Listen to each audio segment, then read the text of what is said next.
Good morning. My name is Nathan Hochman. I'm the District Attorney of Los Angeles County. With me up here is Los Angeles Police Department Chief Jim McDonnell. Also at this podium on the DA's side are the Assistant District Attorney Maria Ramirez, who oversees our special operations. We have John McKinney, who is our Director of Specialized Prosecutions. The Assistant Head Deputy District Attorney is Habib Balian of the Major Crimes Division. Deputy District Attorney Beth Silverman of the Major Crimes Division will be the lead prosecutor on this case. From the Los Angeles Police Department, we also have Captain Scott Williams, who's the commanding officer of LAPD's Robbery Homicide Division, the Chief of Detectives, Alan Hamilton, the Director of Specialized Prosecutions, Mike Rimkunis, and the LAPD detectives on this case, Josh Byers and Corey Farrell. Today, I am announcing the charges against David Anthony Burke, the musician known as David, spelled D4vd, in connection with the brutal and horrific murder of Celeste, a 14-year-old at that time. These charges include the most serious charges that a DA's office can bring.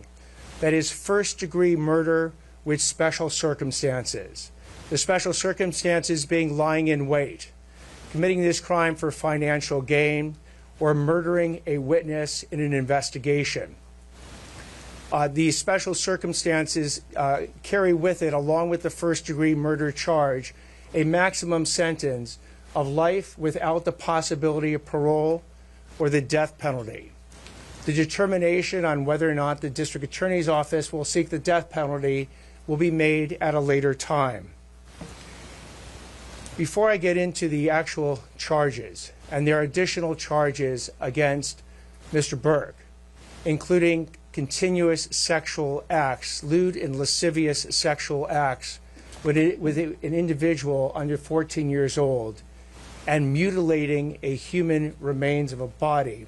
Before I get into the description of these charges and their seriousness, I want to look at this as a parent. I am a parent of 3 children, and a parent's nightmare is a situation where your daughter goes out one night and never comes back. As we will show in a court of law, and what I also want to make sure about that the understanding of these charges is clear, is my description of these charges is not evidence that we are going to present in court. These charges, in fact, will not be evidence in the court. Evidence will be the witness testimony, the documents, and different types of admissible testimony that we will admit into court in the prosecution, and if it leads to the eventual trial of Mr. Burke, to convince a jury of 12 people beyond a reasonable doubt that each and every one of these charges is true, as well as the special allegations and circumstances that have been alleged. Now, back to this being a parent's nightmare. On April 23, 2025, as been alleged by the complaint, Celeste, a 14-year-old at that time, went to Mr. Burke's house in the Hollywood Hills. She was never heard from again. On September 8, 2025, as alleged in the complaint, Miss Celeste's remains, her dismembered and decomposed remains, were found in 2 bags inside of a front trunk of a car registered to Mr. Burke. Thereafter began an investigation. The investigation was to determine who killed, who murdered Celeste months and months before. That investigation was carried out in unison and in partnership between the LAPD's Robbery Homicide Division and the District Attorney's Office. At every point in the investigation, through the arrest and the filing of charges, the LAPD and the District Attorney's Office have worked in lockstep. There's been no disagreements amongst these entities in deciding how to proceed with this case, ultimately leading to these charges today. So what you have as well with these charges is that, again, there are 3 sets of charges that have been brought. the first-degree murder with special circumstances. And again, those special circumstances are lying in wait. That Celeste went to Mr. Burke's home on the night of April 23, 2025, as alleged in the complaint, at his invitation, and again, was not heard from again. The second is a special circumstance being that this murder was committed for financial gain. As the evidence will show in court, the financial gain was for Mr. Burke to maintain his very lucrative musical career that Celeste was threatening on that particular night. The third charge, in addition to lying in wait and for financial gain, is murdering a witness to an investigation. In this particular case, as the evidence will come out in court, the witness to the investigation was Celeste. And the investigation was into the lewd and lascivious sexual acts committed by Mr. Burke that is the subject of count 2 of this complaint with Celeste while she was under 14 years old.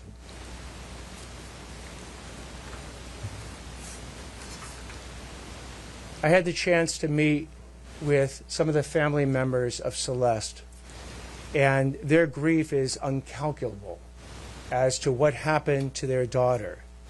What they have demanded, what we have assured them that the District Attorney's Office working with LAPD would give them is the proof beyond a reasonable doubt on who killed their daughter, on how their daughter was killed, when their daughter was killed, and bring that killer to justice.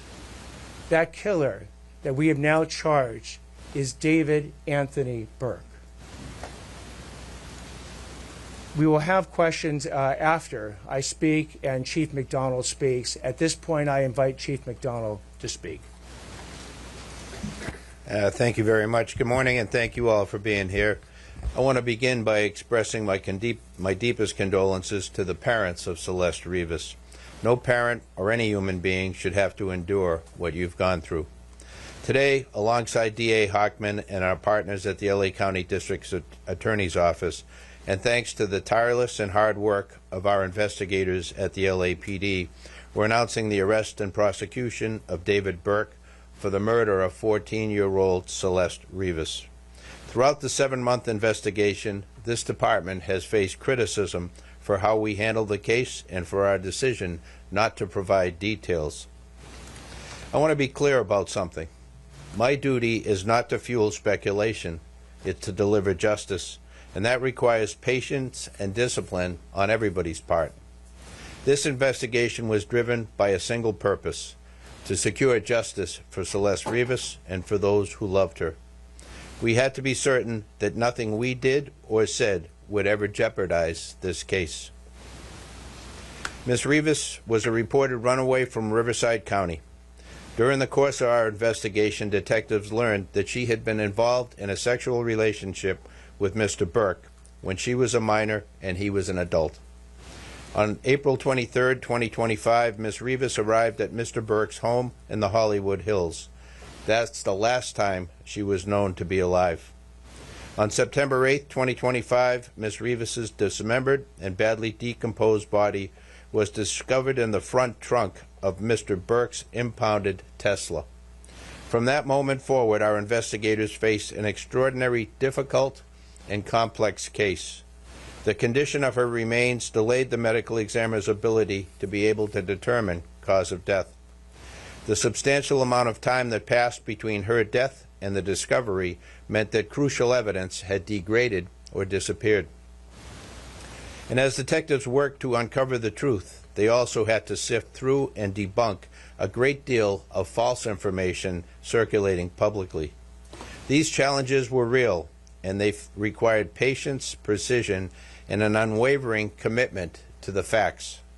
Despite these obstacles, and despite intense public pressure, our Robbery Homicide Division detectives remained steadfast in their duties. They recovered and analyzed a substantial amount of digital and forensic evidence. They stayed focused, disciplined, and committed to uncovering the truth. Their work, in close collaboration with the District Attorney's Office, has brought us to this moment today. I want to thank the District Attorney and his team, as always, for their partnership. This case demanded coordination, persistence, and a shared commitment to justice. Also, thank you to our media partners for showing up today and for sharing this important message with the public. And finally, to Ms. Rivas's family, we cannot undo the pain you are feeling. Our hope is that today brings some measure of accountability and a step in the journey toward healing. Please know that the Los Angeles Police Department remains fully committed to seeking justice on behalf of your daughter. Thank you. So at this point, we'll take questions. Anything more you can tell us about the fact that she was a witness in the coming investigation, that she reported the abuse, who was doing that investigation? The details of the allegations that have made, particularly with that special circumstance, will be produced in court. Did you determine the cause of death and the difficulty it was to determine both the manner, cause, and date? So with respect to the coroner's report, we will be seeking quite quickly to provide an order to the court that now allows the coroner to release that report to the public. You believe that he acted from the BBC between the finding of the body of Celeste's body or her remains? Why has it taken so long for an arrest to be made? I think the police chief got it right. That in a situation where you don't have an eyewitness account, or we can't point to a video that shows the killer killing someone, you have to go through the very rigorous and thorough investigation to look at all the digital and forensic evidence. You have to speak with witnesses, often who are cooperative and some who are not cooperative, in order to obtain all the information necessary to decide who did what, when, how, and what their mental state was at the time. That is what we've been doing over the last, between September 8th, roughly, and today when we bring these charges on April 20th. So again, it's a type of case that you want to make sure you get maximum information. And by the way, if there's anyone out there that has material information about this particular murder or any other actions taken by Mr. Burke, please come forward to the Los Angeles Police Department, come forward to the LA County DA's office, and report that information. Mr. Hoffman, there are other people who are aware of this relationship. Is it possible that you will be arresting other people within his circle, and did he act alone in this death? Again, with respect to whether or not there's any other individuals or we're going to take any other actions, you will know about them if we do, but at this point I'm not commenting. Do you believe that you know how she was killed, beyond it being homicide? The actual cause of death? The coroner's report will be released shortly. Because it is not currently released, I'm not going to be commenting on it. But was it determined, not that, if you won't say what it was, but has it been determined how she was killed, beyond it being homicide? The coroner has made a determination on how Celeste died, and at the point that the coroner's report becomes public, we'll be able to comment on it. Was there a specific breakthrough last week? Is there physical evidence that ties David to this murder? There is physical evidence and there is forensic and digital evidence that we intend to present in court to prove these charges beyond a reasonable doubt. Only a couple more questions. Yes. Your investigation, and just to his question, are you able to tell us exactly what the smoking gun is? And also, if you can address the issue of his visit to Santa Barbara, and that, how does it connect with the murder? So with respect to the actual details of the evidence we're going to be presenting in court, I'm not going to do that today. As far as the concept of a smoking gun, the smoking gun is the totality of the evidence that we're going to bring to prove any case, whether it's this case or any case, beyond a reasonable doubt. Is there any evidence that you've used other underage girls that being investigated? An investigation is ongoing. If information comes forward on any, with respect to any additional crimes, we will certainly investigate it. One more yes. question. One more. There's been so much discussion about the difficulties in this case, the Chief talked about it as well. What makes you confident you can prove these allegations? What makes us confident is the totality of the evidence that has been obtained by the LAPD robbery homicide, by the work that the District Attorney's Office has done, that has led us to the point where we believe we can prove each and every one of these three charges and the special circumstances and the special allegation beyond a reasonable doubt. Thank you, everybody. If you raise your hand if you have Spanish language and you need a Spanish language translation. Okay. Keep your hands up. My team will come around to you, and we will have someone to have you. Thank you very, very much. Just the timeline. Sorry, everybody. Thank you. Has she been missing 2024 or 2025?